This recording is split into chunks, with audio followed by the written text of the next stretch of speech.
Bonjour, aujourd'hui nous allons voir dans cette vidéo formation comment je peux réaliser une recherche V sur deux tableaux différents. Donc, dans un premier temps, voici mon tableau initial, donc avec dans la première colonne le nom des employés, dans la deuxième colonne j'ai des codes différents, troisième colonne le salaire, ensuite j'ai la catégorie, donc soit mes salariés sont en temps plein, soit j'ai des salariés en temps partiel.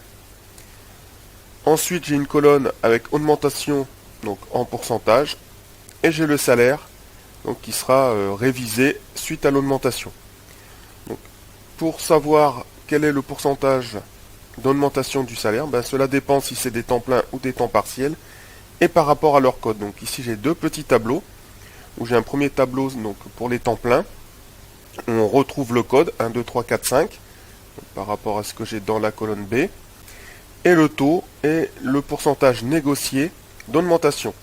Pour les temps partiels, je retrouve le code 1, 2, 3, 4, 5 et avec des taux différents. D'après si c'est un temps plein, par exemple ici un temps plein, code 1, eh bien je vais dans le tableau temps plein, code 1, il a une augmentation de 0,5. En dessous j'ai un temps partiel, code 5, donc je vais dans le tableau temps partiel, code 5, pourcentage 1%, etc. etc. Pour pouvoir le faire de manière automatique, je vais utiliser une fonction qui s'appelle recherche V. Donc je mets égal pour passer en mode calcul fonction et je commence à taper recherche. Je vois ici ma fonction recherche V et je vais double-cliquer gauche dessus. Alors, dans un premier temps, quelle est ma valeur cherchée? Donc, je vais passer en mode FX. Voilà. Quelle est ma valeur cherchée? La valeur cherchée, c'est le code.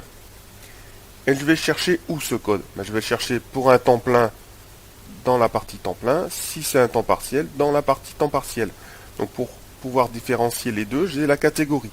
Donc je vais utiliser une fonction si pour pouvoir réaliser ça. Donc si la catégorie donc en D2 est égale, je mets les guillemets et je mets temps point plein. Donc si c'est égal à temps plein, alors il va chercher où? Il va aller chercher dans temps plein, point virgule.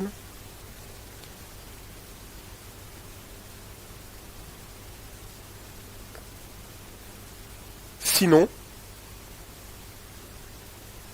il va dans temps partiel. Et je ferme la parenthèse. Et le numéro d'index, colonne 2. Donc il va chercher en deuxième colonne l'info. Et on voit que le résultat donc est de 0,5. Donc ici, mon temps plein avec le code. Bien pensé par contre, ici pour les deux tableaux, quand je vais faire la recopie, de mettre des dollars afin de figer mes deux tableaux de matrice. Je fais OK. On voit qu'il a trouvé 0,5. Je descends. Voilà. 1%. Je vais en prendre un au hasard. Donc Jacques. C'est un temps partiel. Code 5. C'est bien 1%. En dessous, Katia. C'est un temps plein. Donc ici, code 2. C'est 1%. Donc j'ai bien le bon résultat. Je vous remercie d'avoir suivi cette vidéo formation. Et avant de vous dire au revoir, je vais vous montrer une dernière fois mes formules. Voilà. Donc ici voilà mon tableau. Donc employé, les codes, le salaire, la catégorie, la recherche V qui va me permettre d'aller chercher le code soit dans le tableau temps plein, soit dans le tableau temps partiel, et la formule pour recalculer le salaire suite à l'augmentation. Au revoir, à très bientôt pour une nouvelle vidéo formation pour Excel.